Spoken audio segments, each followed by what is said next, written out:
En este sentido, y a modo de conclusión, informaros solamente de que este año hemos hecho una exposición pequeñita en el Museo Cerralbo, donde hemos dado a conocer los trabajos de catalogación y de digitalización que se hacen en los museos, con pocos medios, pero ha tenido una repercusión, un éxito de público increíble, porque es realmente como la gente ha aprendido a conocer qué es lo que se hace en nuestras instituciones.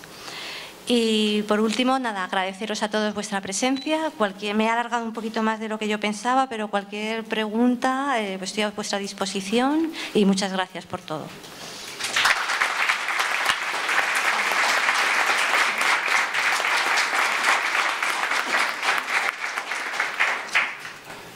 Bien. ¿Sale? ¿Se escucha ahí? Sí. Ahora tenemos un espacio para comentarios, preguntas. Les pido que quienes quieran hacer alguna pregunta o comentario me avisen y les paso el micrófono, así pueden, ¿cómo es? Pueden hacer la pregunta y podemos escuchar todos, no solo los que estamos aquí en sala, sino también en la otra. Y quienes están en la otra sala, donde está el circuito cerrado de televisión, lo que les pido, vamos a ver si tienen alguna pregunta o comentario, es que lo hagan por escrito, si puede ser.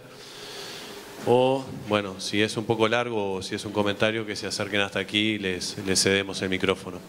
Me pidieron por aquí, voy a pedir si se pueden presentar brevemente, nomás para que quede el registro. También decirle a Julio, el cameraman, que no se enloquezca tampoco con que salga sonido, está bien. Bien, por aquí tenemos una... Sí, buenos días. Rana Prunel, directora del Museo Rally de Punta del Este. Mi pregunta es, ¿quiénes acceden a los tesauros y al Domus y en qué niveles? O sea, ¿quiénes pueden registrar? ¿Todo el mundo puede registrar información? Domus tiene diferentes sistemas de permiso. Tú puedes decidir por módulos qué tipo de información, qué tipo de personal puede acceder a cada una de esa información. Por ejemplo, si alguien está trabajando con el módulo de bibliotecas y no tiene para nada que ver el resto de la información, no la ve. Si tú decides que, por ejemplo, das permisos a unas personas solamente para trabajar en restauración, pero lógicamente tiene que ver los registros de catalogación asociados a esas piezas, pero solamente los puede ver en modo consulta, no tiene facilidad de editar y modificar en esa información. El tema de los permisos, yo sé que es un tema muy delicado, de qué ve quién, qué no ve quién. Hay bases de datos que tú puedes definir a nivel campo qué es lo que ve cada investigador. Por ejemplo, alguien que viene al museo en consulta, tú puedes definir si ve toda la base de datos o no. No quieres que vea ni la valoración de la pieza, ni la ubicación, ni la fuente de ingreso, ni la forma de ingreso, ¿no? Unos datos personales de una fuente están protegidos por ley, no los puede ver cualquier persona, ¿no? Lo ideal sería definir qué perfiles de acceso queréis que tenga los diferentes usuarios del museo a esa información, desde el propio director, al catalogador, al investigador, a personal contratado temporal que tengáis en las instituciones. Sí, a ver, por aquí.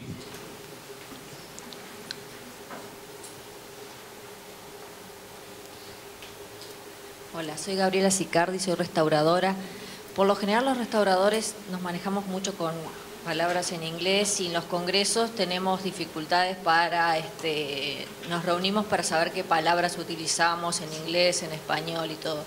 Pero el problema que tenemos más que nada, y yo creo los tesauros de ustedes lo hicieron en lengua castellana, porque por ejemplo la Divan está haciendo un tesauro muy bueno con toda la lengua latinoamericana, como quien dice que hablamos todos diferentes. Sí. Y ese es el problema más grave que tenemos en Latinoamérica, porque una palabra la decimos de una forma acá, otra en Colombia, otra... ¿Y qué tipo de...? ¿Ustedes utilizaron solo castellano? No. Nosotros tenemos el mismo problema y hay términos en gallego o en catalán que no tienen un equivalente en castellano, o términos que tienen un único equivalente, pero ellos tienen dos términos para una misma pieza, pero para conceptos distintos, ¿no? Entonces lo que hacemos es hacer equivalencias mediante no descriptores, ¿no? Hemos dado una serie de instrucciones a las comunidades autónomas porque nuestra aplicación de tesauros y de hecho Domus no permite la duplicación de términos para que apuesten por un descriptor. Son muy poquitos los casos. Yo imagino que a nivel, por ejemplo, yo conozco el tesauro regional que están haciendo desde la DIVAN y me imagino si eso es en Chile, ya lo extrapolas a nivel toda Iberoamérica, las divergencias son enormes. Nos pasaría a nosotros igual si lo extrapolásemos a nivel europeo. Los italianos, los portugueses tendrán una terminología diferente para un concepto que muchas veces será similar al nuestro y otras veces no tendrá esa equivalencia. En el caso de que no tenga esa equivalencia, ese término desde luego se tiene que pasar o tiene la suficiente entidad como para pasarse a ser un descriptor de la propia terminología. En el caso de que tuviese una equivalencia, podríamos poner n descriptores hasta un infinito. Pues eso en materia de catalogación sería lo mismo para en materia de restauración. Si hay una terminología inglesa que es que se utiliza esa y no hay un equivalente en castellano porque es esa, pues tendrá que utilizarse esa.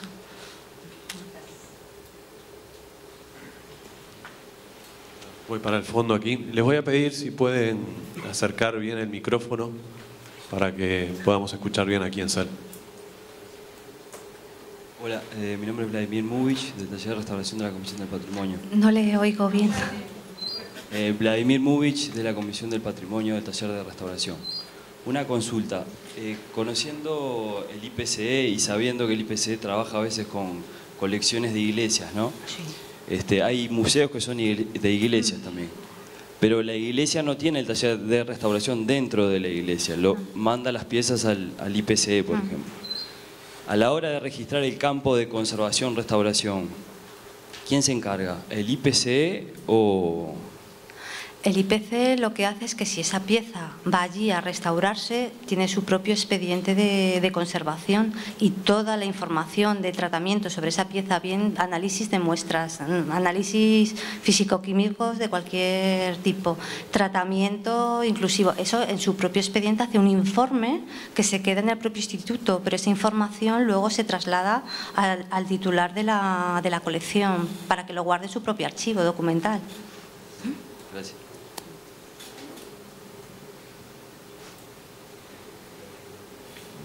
¿Alguien más que quiera hacer alguna pregunta o comentario? Por allá. Ahora, te lo paso por aquí, Sujin.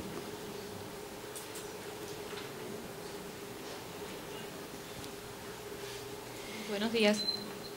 Mi nombre es Suyin, vengo de Cuba. Quería preguntarte, cuando explicaste el uso de los descriptores y cómo se corrige o se detecta si no se usa el descriptor que tienen definido para evitar sinonimias, ¿es automático ese proceso?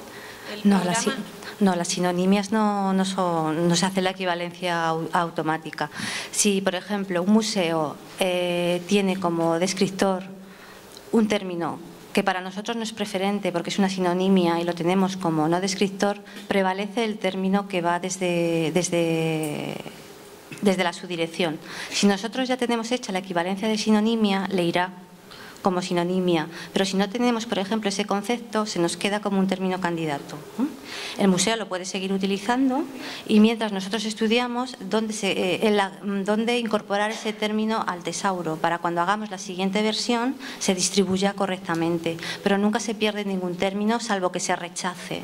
Y muchas veces se rechaza pues por cuestiones de acentos, de singulares y de plurales, y si hay veces que vienen términos, pues no sé, por ejemplo, el mármol, pues nos vino un mármol muy específico de Colmenar de Oreja, que es una región de Madrid que tiene un componente químico distinto y que nosotros no teníamos considerado en el tesauro.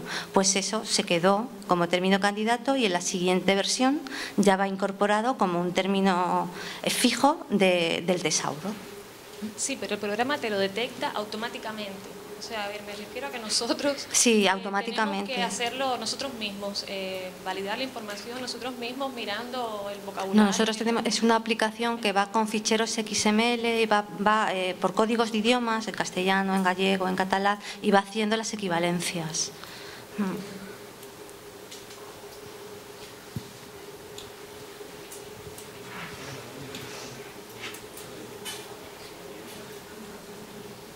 Bueno, no sé si hay alguien más por aquí, en ambas salas. ¿No? Yo tengo 3 preguntas que son mucho más básicas, me parece. Por alguna de las cosas que tal vez tú lo explicaste, pero me gustaría dejarlo un poco más claro. Primera cuestión, ¿cada museo tiene que cargar el software? ¿Tiene servidores en cada museo, digamos, o es una aplicación que se puedan conectar por internet? Son 3 preguntas, te las hago las 3, Reyes. Esa es una. La otra es, hablaste de campañas de catalogación, si esas campañas son en base a funcionarios propios de los museos, se hacen contrataciones externas, digamos, en el marco de esas campañas. Y la otra era, esta es una aplicación que tienen para los museos estatales y para otro tipo de museos también. Mencionaste que, por ejemplo, con las comunidades autónomas establecen convenios también con las contrapartes especificadas. Y en el caso de los privados, digamos, un museo privado, también la pregunta es si es un convenio y si están establecidos contrapartes y si ya tienen algún ejemplo específico de eso. Sí tengo. Sí, la primera pregunta en cuanto al software. Domus es una aplicación cliente-servidor, no es una aplicación web. En concreto, a día de hoy estamos realizando los pliegos de prescripciones técnicas para hacer esa nueva plataforma web, que no va a ser un nuevo Domus, sino va a ser transponer lo que hay ahora mismo en otro tipo de soporte.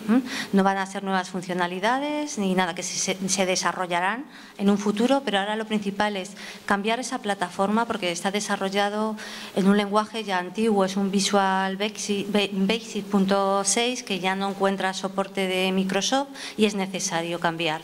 Por eso os decía que lo que generéis ahora será muy nuevo, pero a lo mejor dentro de 10 años hay que plantearse también que luego eso nos puede llevar otros costes adicionales, pero yo creo que merece la pena asumir el riesgo. De hecho, nosotros vamos a hacer el cambio lentamente. Quizás no toda la aplicación de golpe, sino haremos un análisis porque no todos los módulos se utilizan ahora mismo. Domus permite hasta la gestión de taquilla de un museo, pero ese módulo ahora mismo no se está utilizando. Permite la gestión presupuestaria del centro, pero los administradores de los museos ahora mismo no lo están utilizando.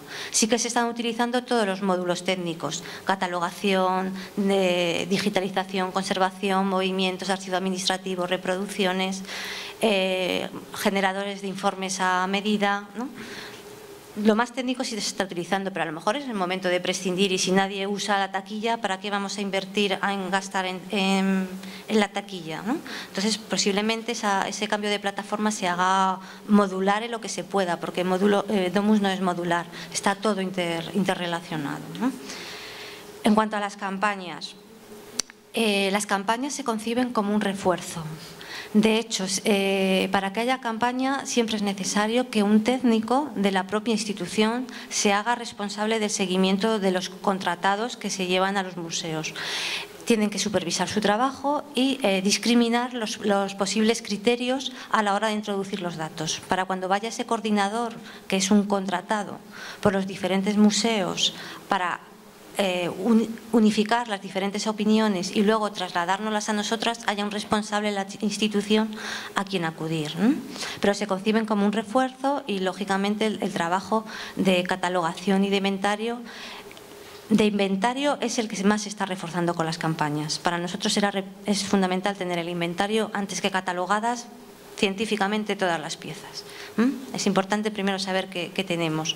Luego, la catalogación, esa no la hacen los contratados, salvo que de la casualidad que haya un especialista en cerámica japonesa, que es muy difícil encontrarlo entre esos contratados, y el museo no tiene técnicos para que sepan de cerámica japonesa. En ese caso sí, es el contratado el que cataloga. Si no, tienen que ser los museos de la institución los que tienen que, el personal de la institución institución quien tiene que hacer la catalogación científica. Las campañas son sobre todo para refuerzos de inventario, transponer expedientes que ya están fichas, que ya están hechas y que no hay que incidir más, transponer expedientes de conservación.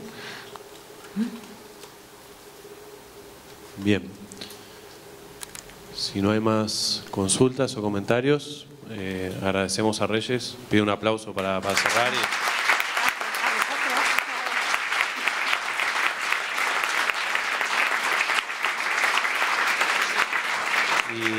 Y les pido 3 minutos. Ahora viene Paulo Costa para presentar Matrix 3.0 de Portugal.